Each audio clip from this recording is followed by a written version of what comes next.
will be discussing again the introduction, preliminary parts on functional groups. Now, when we talk about organic compounds class, a very simplest way to study them is to know their classification. We have to know first their classification, their families. And with regards to the classification of organic compounds, we can categorize them based on their structural features that are present in their molecules. Yung mismong structural features na yon, that makes them possible para ma-classify sila. And yung families of classification ng organic molecules, we are referring them to functional groups. Functional groups. Now, what are functional groups? Ang functional groups class, this is only a part of an organic molecule. Parte lang siya ng isang organic structure wherein most of its chemical reactions occur. So, kumbaga, when we talk about reactions of organic compounds, we can easily determine where the reaction will happen. Doon yun sa functional group nila. And we will be learning different or common, yung mga common na mga functional groups that we will be encountering in pharmaceutical organic chemistry. Okay? Now, basing on the first statement here, diba, it is where most of the chemical behavior occurs. That is an indicator na yung functional group as well could be our determinant para ma-identify natin yung chemical property or even many of the physical properties ng organic compound. So, yan yung importance ng functional group. So, of course, when we tackle the different classification ng functional group, we start with the simplest. And the simplest functional group is alkanes or are the alkanes. I repeat ha, this is the simplest family of organic molecules. However, take note in some other references, yung mga alkanes, they are not usually considered as functional group. That's according to some references. Bakit hindi siya considered as functional group? Now, you go back to the definition ng functional group. Diba sabi natin kapag functional group, it is where most of the chemical reactions occur. So, dapat at least man lang reactive somehow. No? Reactive somehow yung parte na yan ng organic molecule. Ngayon, ang alkanes kasi, when we study alkanes, yung formula or yung functional group na makikita natin, basta alkanes, it is solely carbon-to-carbon single bond or either carbon-hydrogen single bond. Yan yung makikita natin solely kapag alkanes. Now, itong bonded atoms na to, these are not only seen among alkanes. These are even seen or observed sa lahat, no? Lahat ng organic molecules. Kahit sa ibang functional groups, makikita natin na may single bond carbon to carbon, single bond carbon to hydrogen. So kumbaga walang distinction si alkanes from the other functional group. Another thing, itong functional group na to, comparing to other common functional group, they are considered less reactive. Okay? Less reactive sila. So, contrary siya, no, sa definition ng functional group kasi dapat ang functional group, it is somehow reactive yan na parte ng molecule kasi doon dapat mangyayari yung reaction. Now, less reactive yung functional group na alkanes. That is why in some other references, it is not considered a functional group. Although, this is the simplest, no? The simplest family ng organic molecules. So, that's the reason why. Ayan, na-discuss na yan.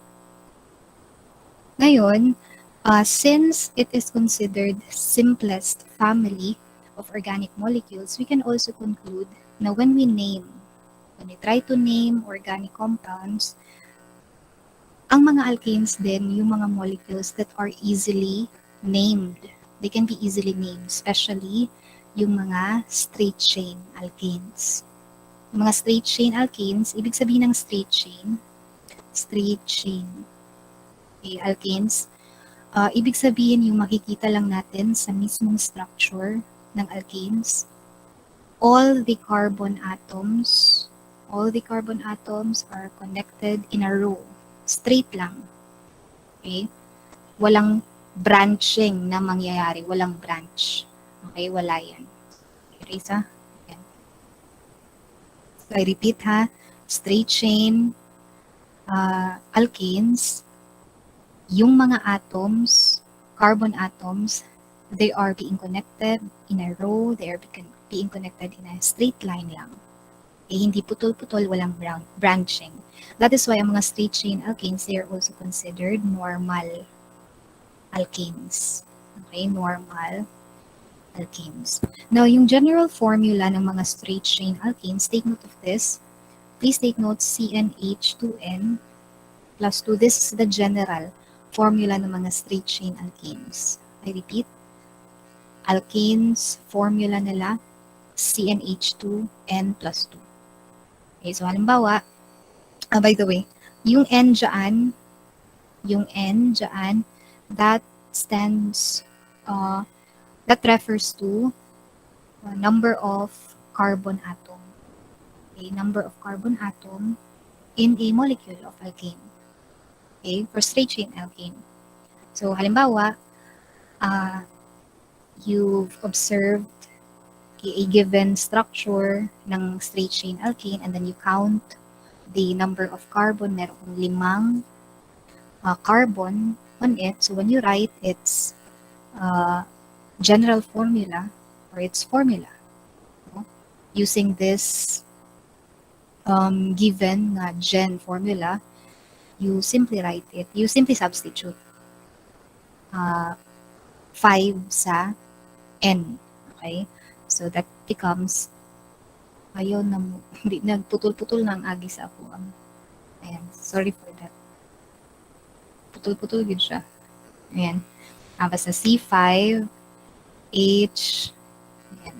So, ilan yung hydrogen kapag you substitute 5 here? 2 times 5, so 10 plus 2, so H, 12. So that is the formula ng alkane kapag 5 yung carbon on a straight chain alkane. Okay, so that's the application ng general formula CnH2n plus 2. CnH2n plus 2. Okay? Now, how do we name straight chain alkane? Ang mga straight chain alkane, take note, they are named based on the number of carbon atoms that it contains. So we simply count. No? If you know how to count, you can easily name alkane. So yan lang yung hack natin kapag straight chain. Okay, sobrang dali lang kapag straight chain alkane when we name it. So again, count the carbon atoms in a given structure, and then after counting the number, when you indicate the number of carbon, you use the Greek numbers. Diba? You know already Greek numbers. So kapag sinabing 5, ang Greek prefix natin dyan, kapag 5, diba, penta.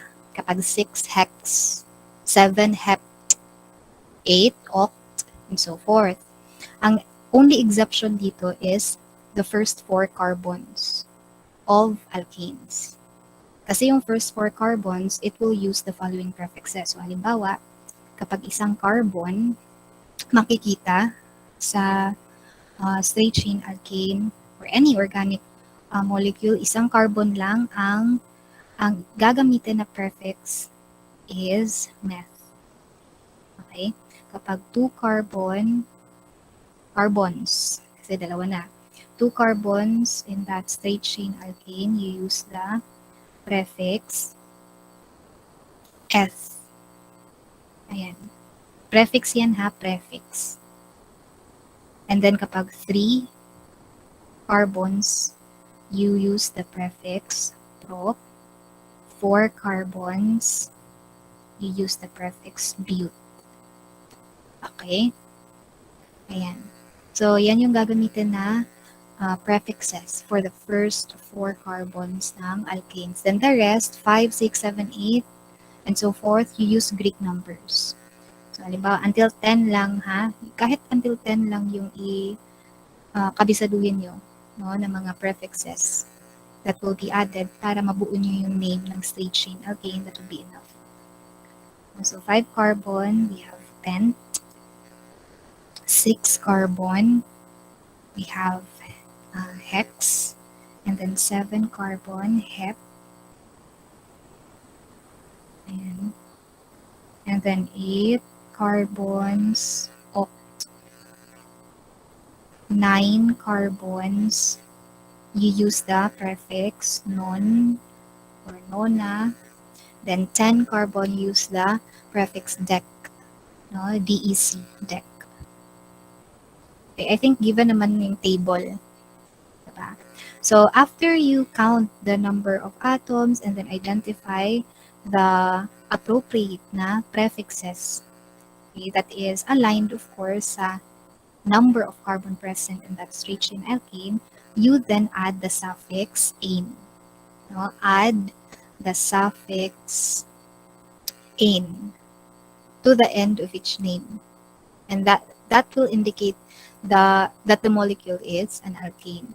Actually, in any organic compound, yung name nila, you can easily distinguish what functional group is present on that organic molecule by just reading the name of the compound. Kung makakita ka og pangalan sa organic compound, you simply identify directly the suffix. If the suffix ends in "ane", then most probably that is an alkane compound.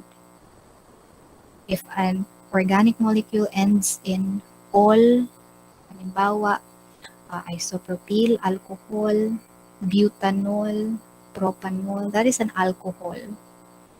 Okay? So, indicator natin what functional group is present by just reading the name, name itself ng compound is the suffix. No, suffix. So, yan lang. You simply, kapag straight chain by the way, straight chain to, please highlight, straight chain yung dinadiscuss ko pa. Madali lang kasi yung straight chain kasi continuous man ang arrangement ng carbon atoms. So, you simply count kapag 5, pentane. Kapag 6, hexane. No? Kapag 8, octane.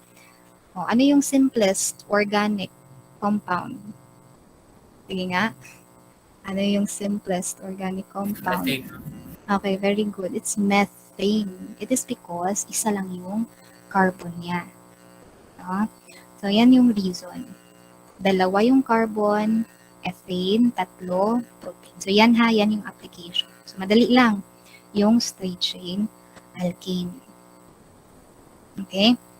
Now, I will now discuss before tayo mag-proceed sa other nga functional groups, before na ko siya introduce, let me show you first what are the different ways to draw molecules of organic compounds. So, sulat nyo different ways to draw organic compounds. Ayan. So, una, we have what we call Kekule. No? Kekule structure. Ayan. Kapag sinabing ang representation or illustration ng structure ng organic compound is naka-Kekule, yung ma-observe natin sa structure are puro bonding lines. Kumbaga, yung connection between 2 atoms, it is being represented by bonding lines, walang lone pairs. Parang ano lang siya, parang kapatid ni Lewis structure. Yun yung Kekule structure. Only that, di ba sa Lewis structure may lone pairs? We really have to indicate the lone pairs, the complete lone pairs. Kung pila ang nabilin from your computed valence electron. and represented with bonding lines. So, dapat na ay lone pair for those na kailangan na may lone pair. Kekulé structure, puro bonding lines, walang lone pairs being shown. So, for example, let's have a methane. So, dito ko sulat ha. Diba methane is CH4. So, when we write its Kekulé structure, so this is how, diba kapag Lewis structure, central atom and then the surrounding atoms. So you have the central atom carbon, then you show the bonding atoms, the connection of carbon to the surrounding atom using a bonding lines. So, ayan. So, parang Lewis structure lang talaga siya. Okay? So, obviously, kapag organic compound alkanes, wala ka talaga makikitang lone pairs. Kasi yung carbon, di ba, yung unique property niya, special sa kanya is binibigay niya, sinishare niya talaga yung 4 na valence electron niya. Okay? Sige, para ma-appreciate niyo yung Kekulé structure, yung difference niya sa Lewis structure, let me give you an example na inorganic, yung may a lone pair kapag Lewis structure. So, halimbawa, si ammonia. Di ba yung ammonia is NH3? When you write the Lewis structure of ammonia, di ba nitrogen will carry 1 lone pair? So, meron siyang pair of lones. No? 1 lone pair. Kapag you represent that using Kekulé structure, you simply remove the lone pair. So, yan yung ibig sabihin ng Kekulé. Okay, no lone pairs are shown. Only purely the bonding line. So, erase ko to ha kasi inorganic compound yung ammonia, obviously. Sige, let's have another example. Let's say 3 carbon atoms, straight chain alkane. O anong pangalan? Straight chain alkane, 3 yung carbon. Straight chain alkane, 3 yung carbon. With a chemical formula C3. Okay, very good. O, ilan yung hydrogen? Using the general formula CnH2n plus 2. 8. Very good. Okay? Okay, very good. So, when you write its Kekulé structure, ano lang, you start with the central atom. So, ito siyang i-write, 3 carbon atom. Then, you simply add ilan yung kulang na mga bonding ni carbon. Ayun yun lang yung permi dumduman nga si carbon, 4 yung surrounding bonds niya. Per carbon, 4 yung surrounding bonds. So, meron na itong isa. So, kulang siya ng 3. So, these are the surrounding hydrogen. Ako saan i-delete yung nasa baba, ha? Ayan. So, hydrogen. So, yung nasa gitna, kulang ng 2. Yung nasa terminal, another terminal carbon, 3. So, when you count the number of hydrogen, 8 yan. Diba? 8 yan lahat. So, C3H8, and this is propane. Okay, so that's how we represent Kekulé structure. Sige, let's have another example kapag 5. Okay, para mas ma-reinforce. O, 5 carbon. So, you simply complete, no? The stable number of bonds ng carbon, then add the hydrogen. Okay. Sobrang dali lang ng alkane. Kasi yung alkane, yung makikita lang talaga natin sa alkane, carbon at saka hydrogen. Carbon to carbon, single bond. Carbon to hydrogen, single bond. So this is, what's the name of this straight chain alkane? Okay, very good. This is pentane, and it has a general formula C5H12. No? 2 and 5. Okay, 12. Sige, let's have the next, no? The second way to represent organic compound. So we have what we call condensed structure. Ayan, sulat niyo, condensed structure. Kapag naman condensed structure, ang makikita natin sa illustration is either some of these bonding lines are omitted, pwedeng some, no? Or all of these bonding lines are being omitted.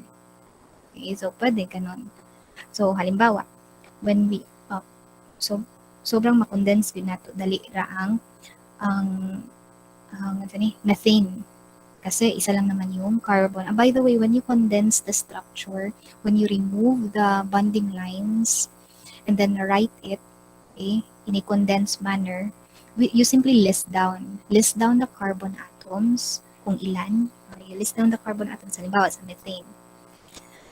I-list down the carbon atom, so isa lang sa methane, di ba? And then, next to the carbon, is you list down naman the bonded hydrogen atoms. Okay, kung ilan yung hydrogen atoms bonded to that.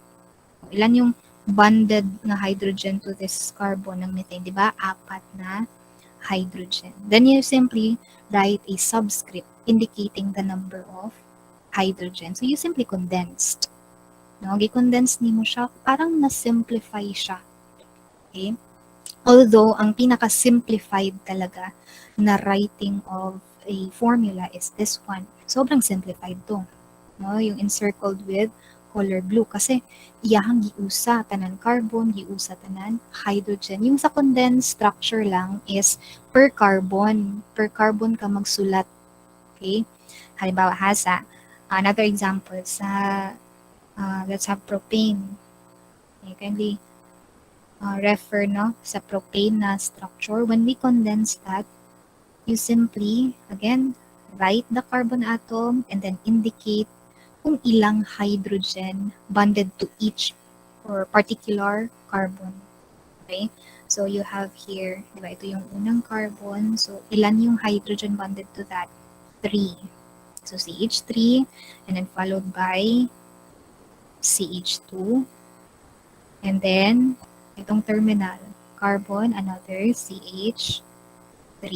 So, parang ganun. Or, another way, di ba sabi ko kanina, pwedeng some of the bonds are omitted. So, pwedeng yung ibang lines are being represented. So, pwedeng condensed structure din yung ganito. Pwede din to. Okay? Ayan, CH3, CH2. So at least you know somehow ano yung condensed structure when you compare it to Kekulé structure. Di ba sobrang magkaiba ng representation. But it's the same It's the same molecule. Propane pa rin to. Methane pa rin ito. Methane, then this is still propane. Different lang yung way of writing the molecule.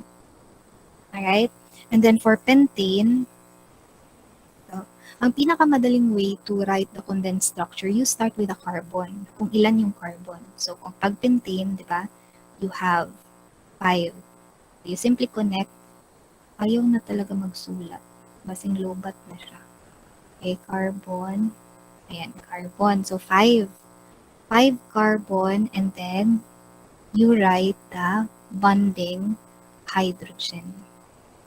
Okay, so para madali lang yung condensed manner of writing ng organic alkane. Okay, so pentane lang din yan. 5 carbon, 12 hydrogen. Okay? Sige. Let's have the last way to represent or draw molecules of organic compound. Ayan, let's have number 3. We have the skeletal. Ayan, skeletal formula or skeletal structure. Okay, pareha lang yan. Okay, so kapag sinabing skeletal formula, we are simply writing lines. Walang letters or chemical symbol ng carbon. Wala kang makikitang letter C, wala kang makikitang letter H. Talagang purely lines lang for straight chain alkanes. Okay? So, halimbawa, for propane, you simply write it this way. Sorry. Sorry kung putol-putol ha. Ang kuan na siya. Murag lubat ni siguro ni. Anyways. Ana. Okay, so that's a skeletal formula of propane. Wherein, listen ha, kapag naka-skeletal formula, every corner, that is designated as a carbon atom. Okay, so as being highlighted with color black, yan ay mga carbon atoms. Yan yung tandaan nyo kapag skeletal formula per corner, carbon yan. Okay? And ano yung hindi makikita? Ang hydrogen. So yan yung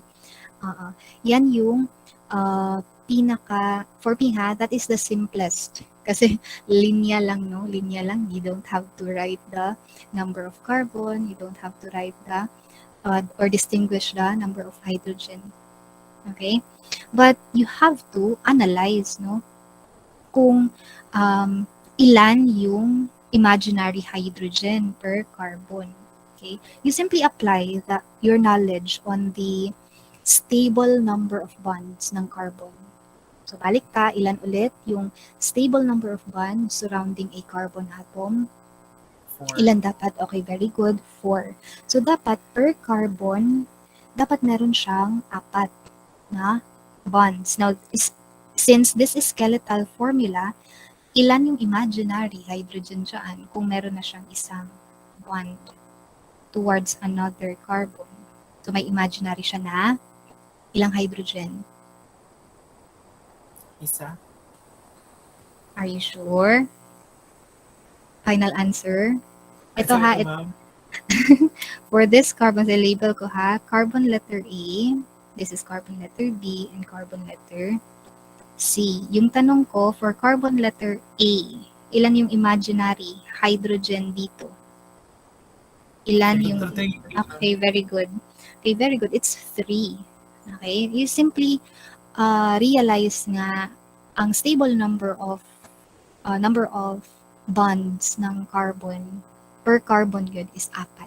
So meron na siyang represented na isang bond, no? Isang bond itong carbon na to. So automatic imaginary niya nga hydrogen 3. What about letter B nga carbon labeled letter B? 2. Okay, very good. 2. So, ano lang. So, it's the same, no? It's the same with the condensed structure, no? CH3, CH2, CH3 lang din yan. Imaginary lang yung hydrogen. Okay, nakuha. So, I hope nakuha yung skeletal formula. Sobrang dali lang yun ng skeletal formula. Ang inyuha lang is to analyze ilan yung hydrogen, imaginary hydrogen dyan. No? Ilan yung imaginary hydrogen dyan. Okay, what about pentane? So, 5 corner lang. So, 1, 2, 3, 4, 5. So, pwedeng ganyan. Pwede rin inyo ipabaliktad. Depende sa inyo. Basta 5 corners. Walang problema kung how do you represent, no, the skeletal formula as long as 5 yung corners niya automatic, that is pentane. Okay, kasi yung corner automatic carbon, imaginary hydrogen. But if other atoms na are present, kapag naka-skeletal, kailangan yun i-write. No? Kailangan i-write ang oxygen. Kailangan i-write ang chlorine. Okay? Or any other atoms. Sa skeletal lang yun, ang dili makita is hydrogen. Then per corner, dyan are carbons. Siyempre, sa methane, since isa ra yung carbon, di ta maka-skeletal, no? No, ang skeletal lang mag-start sa ethane. Kasi sa ethane, pwede ta makabuo og skeletal 1 line. No? So meron siyang 2 corner. Or pwede rin na siya straight. No? As long as may corner. Kasi per corner, ang condition, di ba nato, carbon yan. Okay, carbon yan. So that is, these are the ways how to represent molecules, organic molecules. Okay. Now, let us go back to the important or significance, no, ng alkanes. Why do we need to study first alkanes aside from sila yung simplest family of organic molecule? Another reason bakit we need to study alkanes, erase ko na ha, I hope inyo ha ng screenshot. Ayan. One of the reason is ang alkanes, they are very important na source of alkyl groups. No, ano ba yung mga alkyl groups? Ang mga alkyl groups, these are group of atoms that we have to identify for the purpose of naming compounds. You cannot name any larger organic compounds without identifying alkyl groups. You have to know first, no, how to identify alkyl groups. And yun na nga, papasok yung alkanes dito. Kasi saan ba manggagaling yung mga alkyl groups? Sa alkanes. Okay, so I repeat, groups that will be identified for the purpose of naming ng mga larger organic compounds, yun yung alkyl groups. Now, how do we name alkyl groups? Or how do we obtain alkyl groups first? Yun na nga, they are obtained from alkanes. Unsa na to pag-obtain sa alkyl groups gikan sa alkane? Simply remove one hydrogen atom from an alkane. So that's the way, no, to obtain alkyl groups. Diba? I have already provided kanina the list of straight chain alkanes. Let's focus first sa mga straight chain alkanes. Yung kahit mula methane hanggang decane lang. No, hanggang decane. Diba? Those are straight chain alkane. You know already their general formula. You know already how to represent their structure in different ways. Mapaketulate, skeletal, or condensed. Ngayon, from that knowledge ninyo sa straight chain alkane, try to remove one hydrogen atom sa terminal carbon ng mismong straight chain alkane. Okay, if that happens, okay, you will obtain alkyl groups. I repeat kapag straight chain alkane, okay, and then you remove one hydrogen atom from the terminal carbon atom of an alkane, okay, that will also produce a straight chain alkyl groups. I repeat, ang straight chain alkane, when you remove one hydrogen sa iyahang terminal carbon, kapag sinabing terminal carbon sa tumoy nga carbon, dito ka mag-remove og one hydrogen, you will obtain straight chain alkyl group as well. And how do we name a straight chain alkyl groups this time? Mula sa ane ending, remember, ane ending, di ba kanina, yung pangalan ng mga straight chain alkane. From that ane ending of alkane, kapag naging alkyl na yan, yes, very good, you change that to il. So, kumbaga, halimbawa from methane, di ba, methane, CH4. Let's try to obtain an alkyl group from methane. So, magiging CH3 na lang. Kasi kapag alkyl group, one hydrogen will be removed. One hydrogen only will be removed. So, it becomes CH3. From methane, magiging methyl na siya. Okay? Another example. From, ayan. Okay, that is ethane. No, CH3. Okay? CH3. That is ethane. Or that is C2H6. It's the same. C2H6, that's ethane. So when you remove hydrogen from its terminal carbon, then you will get CH2, CH3. No? CH2, CH3. What is the name already of that alkyl group when you remove one hydrogen from ethane? Ethyl. Okay, very good. Ethyl. That is why we have an alcohol, no? Ang pangalan, ethyl alcohol. So, yun yung sabi ko kanina. Very important yung alkyl groups in naming compounds. Kasi you have to identify first the alkyl groups in naming any organic compounds. Okay? So, that is ethyl, CH2, CH3. Okay? And then for propane, kahit until propane lang. Diba? Propane, CH3, CH2, CH3. O ayan, yung sabi ko kanina, etong naming na to ng alkyl group, applicable lang kung straight chain alkyl group ha, yung i-obtain mo. How do you identify how do you obtain straight chain alkyl group? Removal ng one hydrogen from terminal carbon atom of alkane. Ngayon, make sure, okay, sa propane, you know where is the terminal carbon. Ang terminal carbon ha, sig-tumoy. Either lang, kanang left or right na carbon. Basta na siya sa terminal side. So, itong highlighted with color purple, ayan, yan yung mga terminal carbon. So, either dyan na carbon, mag-remove ka og one hydrogen, you will obtain straight chain alkyl group as well. And you can apply this nga rule. Simply change the in to il. Okay? I hope nakuha yan ha.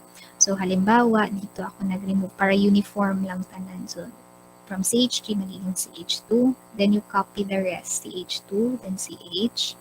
See, ano yung pangalan ngayon ng, okay, very good, propyl. Okay, so madali lang. Kapag straight chain alkyl groups din. No, kapag doon ka nag-remove sa terminal carbon, di ba?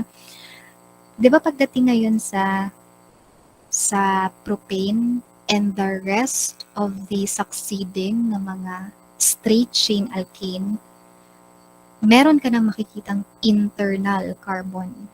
May gitna na ba na carbon? Hindi lang terminal carbon yung makikita, meron ng internal carbon.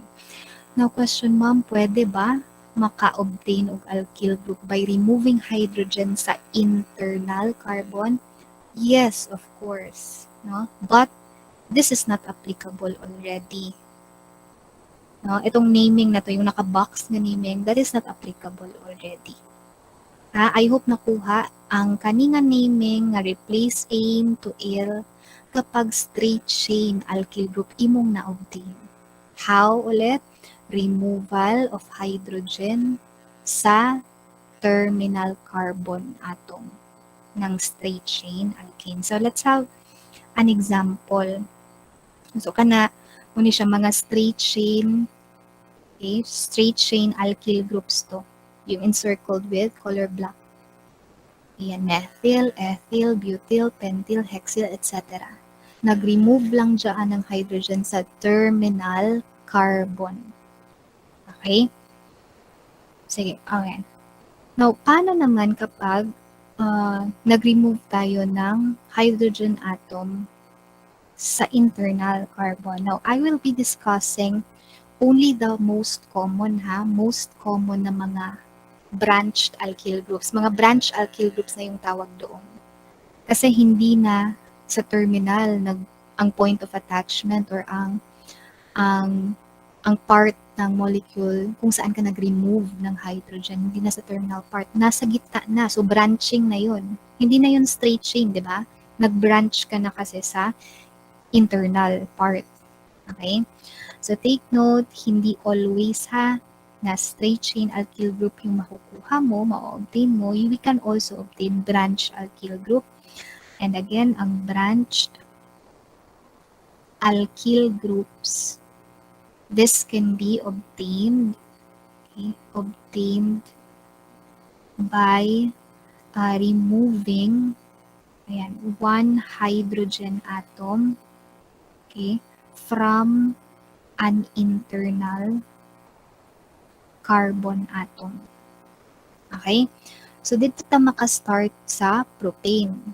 I will just discuss kahit until butane lang, yung mga importante lang na inyuhang may ma-encounter later on, okay, in naming compound. So, importante kasi yung mga branched alkyl groups. So, I have to introduce this. Okay? So, let's start with propane. Ano yung mga alkyl groups that we can obtain from propane? Okay, so yung kanina na introduce ko na, 'di ba? Dalawa yung possible alkyl group sa propane. Una, pwedeng sulat ko muna yung propane na structure. It's CH3, CH2, CH3.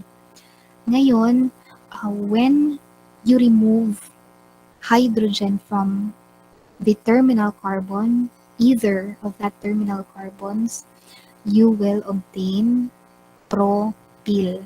Ito yung kanina, propyl, CH2, CH2, CH3. Take note ha, ang mga alkyl groups, they are always represented with a point of attachment. Kasi nag-remove ka na ng hydrogen. That makes the molecule unstable. Hindi na yan stable. Yung alkyl group, in general, hindi na sila stable kasi nag-remove ka ng hydrogen. Unstable yung parte na to ng carbon.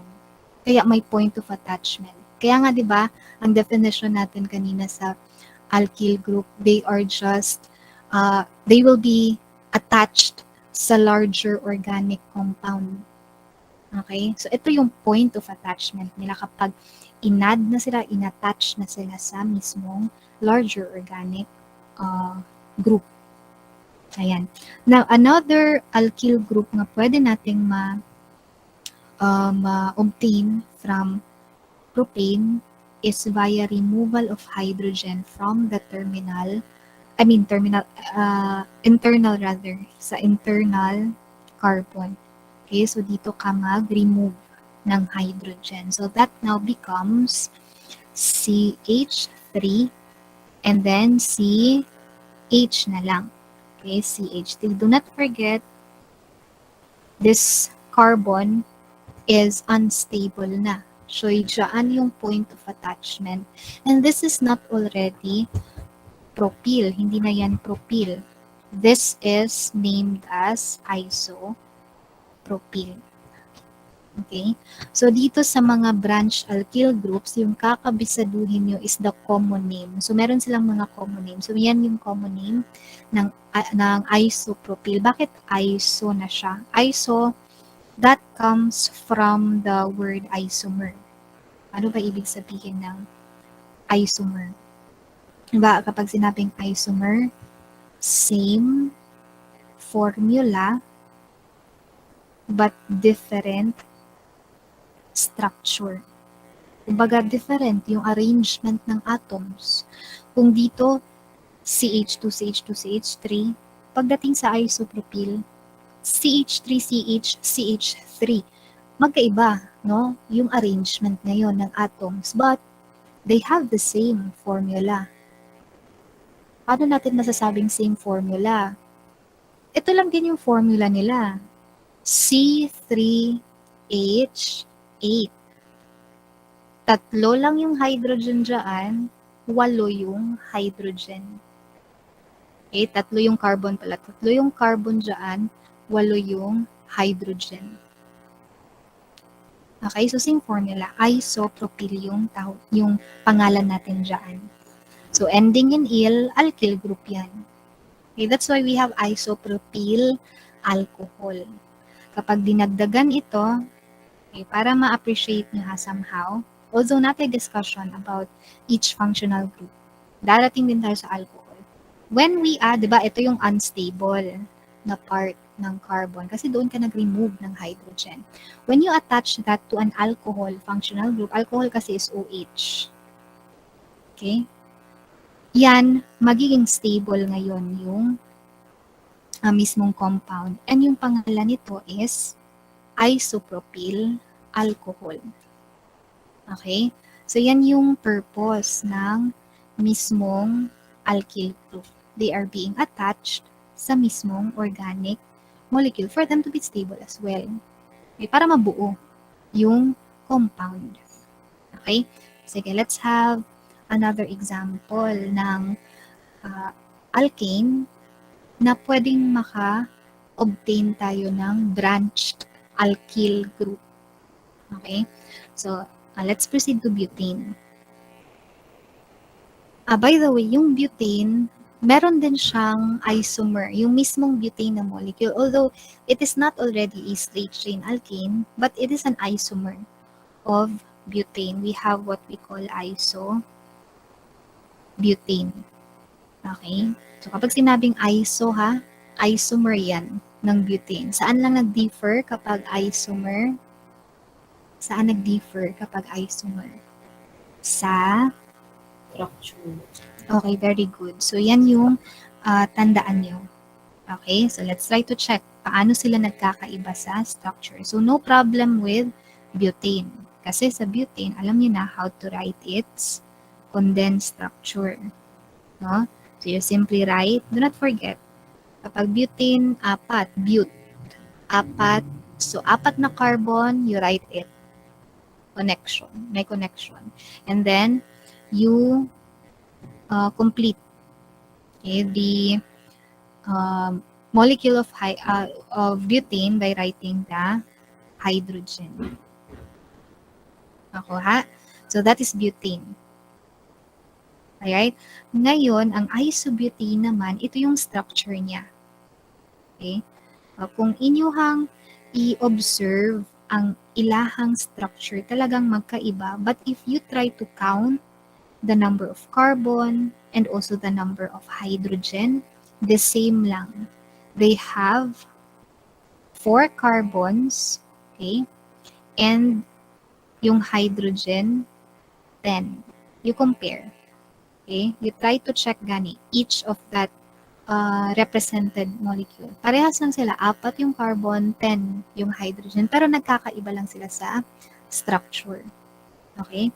Now, the reason why I introduce isobutane here is meron kasi tayong branch alkyl group na pwedeng ma-obtain from isobutane. It is also common na branch alkyl group that you will encounter later on sa atong mga succeeding na discussion. Okay? So, let us start with, butane. No? Sa butane, ano ba yung mga halimbawa ng alkyl groups nga ato ang ma-obtain from butane? So, yun na nga,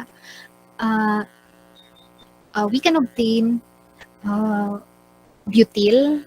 No? We can obtain butyl if we remove hydrogen from either of this terminal carbon. Alright? So, pwedeng you could remove one hydrogen dito. Either lang, depende sa inyo, as long as terminal carbon ka nag-remove. Okay? So, that's butyl. Okay? So, halimbawa, dyan ako nag-remove. Sige, baliktarin ko ha para napoy bago sa inyong pananaw. Okay, basing fermi lang mo, basta terminal carbon, fermi lang nasa left. Pwede din dito ang point of attachment. Dito ka mag-remove ng hydrogen, producing butyl. So, CH3, CH2, CH2, then it now becomes CH2. So, ito yung magiging point of attachment. Yan ngayon yung carbon part removed with one hydrogen. So, this is, again, butyl.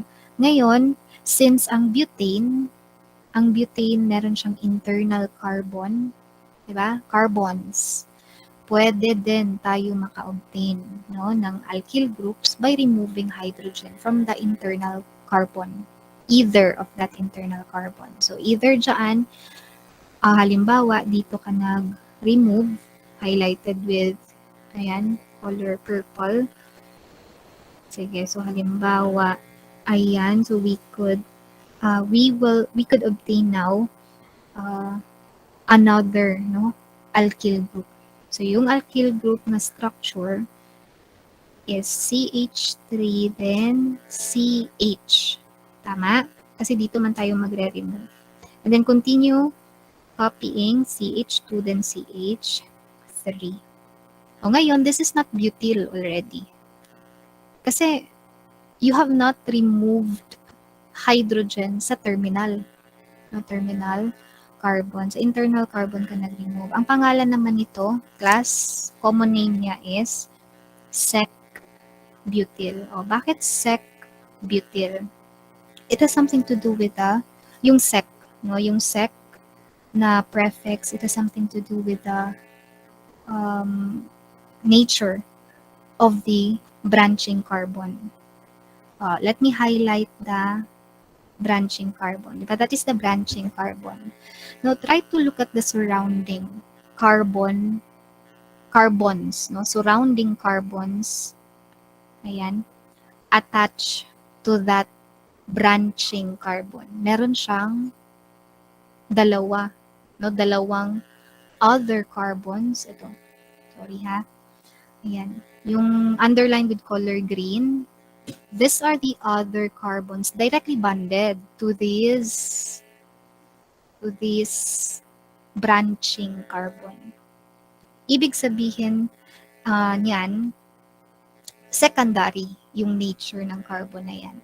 Okay? Kapag merong two other carbons that are directly bonded to the branching carbon. So, secondary yan. Kung isa lang, isang carbon lang yung makikita, okay, na being attached to that branching carbon, primary yan, primary. Kapag tatlo na, yung surrounding, tertiary yan.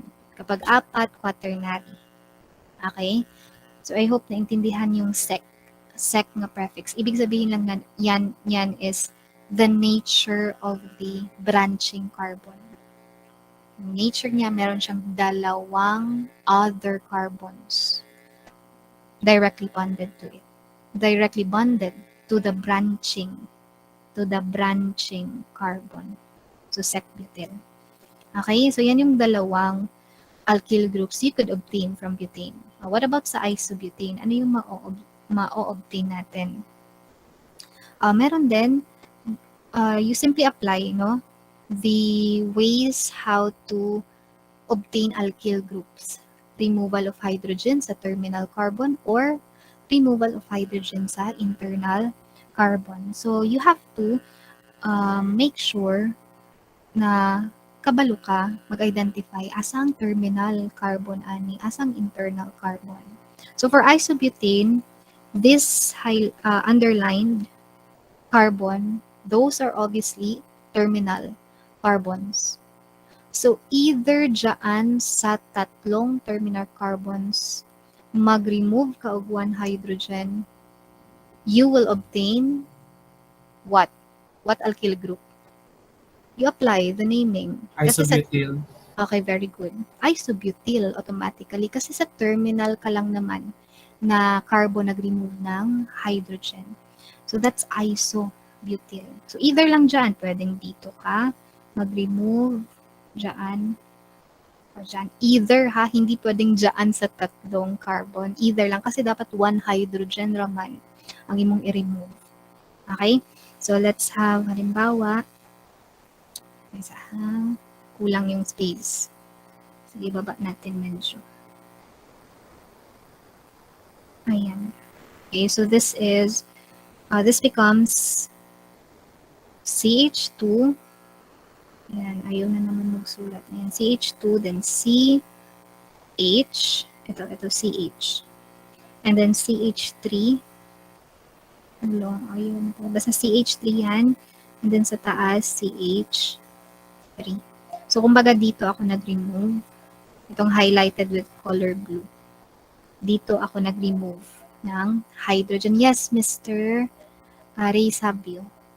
Ma'am, aya lang siya masek, ma'am, basta ang iyahang internal nga carbon is duha. No. Ang reason bakit sec siya, it's because of the nature, merely the nature of the branching carbon, kung saan ka nag-remove ng hydrogen. Kung paglantaw nimo ang iyang surrounding, itong chinek ko, dalawang carbon atoms naka-attach sa kanya, then sec yung prefix. But kanang duha nga internal kwan, ma'am, mo na siyang internal carbon. Ay, yes. Either, yeah, kaninduha. Kani? Yes, ma'am. Yeah. Either dyan, yes, those are the internal carbons. For ma'am. butane. Okay. Yeah. Sige, thank you, Ray. Sige, let's have, so this is isobutyl already. Okay, isobutyl. Ngayon, we can also obtain another pagyod nga alkyl group from isobutane. Di ba kanina, I'm sorry, ayan, kanina sa terminal carbons tayo nag-remove. Ngayon, we remove from the internal carbon, one hydrogen. So, isa lang naman yung internal carbon dito. No? Yung CH, mawala na yung H diha. Kaya isa na lang man na iyahang hydrogen. No? So, ang mahitabo sa iyahang structure, it now becomes CH3. And then C, ayan, CH3, then CH3. So, ito yung point of attachment. And take note, class, this is tert butyl. Okay, you also apply the nature of the branching carbon. So, obvious naman, di ba? Itong carbon na to, meron siyang ilang other carbon surrounding it or directly bonded to it. Ilan? It has, 3. okay, 3. 3. Kaya nga tertiary butyl. Tertiary yung nature ng branching carbon na yan. Tert butyl. Alright? Sige. Now, let's try to write the skeletal structure ng mga alkyl groups na to. So, erase ko dito nga part kay mga writings naman niya siya. Ayan. Kasi you have to practice yourself writing skeletal structure. Okay? I will really encourage you to really practice kasi yung usually na binibigay ko ng mga structures at quizzes, when you name this given compound, naka-skeletal kasi. And usually, if you try to search on the internet, naka-skeletal, usually yung mga organic molecules, skeletal structure. Okay, so just practice. Okay, so lahat ng mga nadaanan natin na halimbawa, you provide its skeletal structure sa inyong notes para ma-practice lang, ma-practice. So halimbawa, itong, let's have this, ito na lang sa the sec-butyl. So sec-butyl, when you write its skeletal structure, di ba, 4 yan na carbon. So 1, 2, 3, 4. Di ba, 4 yan. 4 na corner. Saan yung point of branching? Point of attachment. Di ba nasa internal? Yes. Ito ha. Okay, very good. Ito ha, sec-butyl. Nasa internal carbon. So, pwedeng dito yung point of attachment or dito. No? Depende lang sa inyo. Any of the two. Yes, any of the two. Hindi pwedeng both. Ha? Hindi pwedeng both. So, that's how you provide the skeletal structure. Parang kanina lang na skeletal structure, ito lang is you have to give the point of attachment. Kasi this is an indicator nga, unstable yung carbon na yan. Kasi nag-remove ka ng 1 hydrogen dyan. Okay. Yeah. Very good. Okay? So, last example ha, itong sa third. Paano yung skeletal structure niya? Dili na kay klaro, no? So, ako i-highlight ha. Not third, it's the isobutyl. Yan, yung naka-box na kulay purple na siya sa akong pananaw. Sa uban kay color pink daw. Sige lang. Sige, let's have the skeletal structure of isobutyl. Okay? So, you try to check muna ilan yung carbon on the basement. No? So, pwedeng, di ba 3 yan? 1, 2, 3. Okay, very good. So, 1, 2, 3. And then, meron siyang branch na CH3 dito, di ba? So, you provide one line there. Ayan. Isobutane pa yan. Isobutane pa yan. Okay? Kasi hindi mo pinakita yung point of attachment. Saan ngayon yung point of attachment? Making it isobutyl. So, either of the terminal carbon. Di ba, these are the, ito yung isobutane. Ito yung central carbon, internal carbon. Ito yun. Then, meron siyang surrounding na, let's highlight it with color red. 3 carbon. Ito yon yung tatlong carbon. Isobutane pa yan. But when we represent the isobutyl, so either lang dyan, so since ang akong example, diri ko nag-remove no, ng hydrogen, nakita pa ninyo asa ko ga-encircle. Ayan. May murag delay ang pag-circle. Ayan, yung sky blue. Di ba dira ako nag-remove ng hydrogen to produce to obtain the isobutyl. So dito ka mag-provide ng point of attachment. Hindi klaro, ayan. Then, parang zigzag lang. Okay? So, ayan. So, point of attachment lang ang meaning ana. Kanang nag-provide ka og line and then na ay something zigzag na parang sa kuris-kuris ba. Okay? So, I hope klaro sa tanan how to write skeletal structure. Yes, Mr. Sabio. How about if sa taas nagkuha, ma'am? That's also acceptable. That is still isobutyl. Yeah. Paslant gyapon iyahang katong Yes, you really have to provide a parang corner. Dapat i-corner nimo siya ba para ma-emphasize gyapon si carbon. Kaya kung imo lang siyang straight, try to observe kung ang imong himuon kay straight lang gihapon, walang corner na mangyayari. No? So, dapat imo i-emphasize. Ako, diri lang tabi. Gubot na kay siya. So, isobutyl. So, di ba, ito yung tatlong surrounding carbon niya. Ang sabi ni Mr. Sabio, pwede ba sa taas? Yes, because this is still a terminal. Di ba, terminal carbon din ito. So, pwede dyan mag-remove ng hydrogen. Okay, so kumbaga dito na yung point of attachment. Pwede i-attach siya sa larger organic na compound or molecule. Okay, molecule. So dito yung point of attachment para maging stable yung, okay, very good, yung isobutyl. Yes, you're welcome, Mr. Sabio. Ayan ha, then yung assignment nyo is, you try to search na lang din yung ma-obtain ninyo nga alkyl groups from pentane. Obviously, sa pentane, it's pentyl. Okay? Somehow, you have an idea already. And then, sa iso, pentane, and neo, pentane. These are alkane. No? These are alkane. Ang straight chain alkane lang dire is si pentane. Ang ako lang purpose, ako tamong ipa-search on or ipa-assignment, kulang naman gud kay atong time. Aside from that, magamit ninyo ang alkyl groups being obtained from isopentane and sa neopentane. Kani akong gi-encircle, ito lang yung straight chain alkane sa listed. Listed on the screen.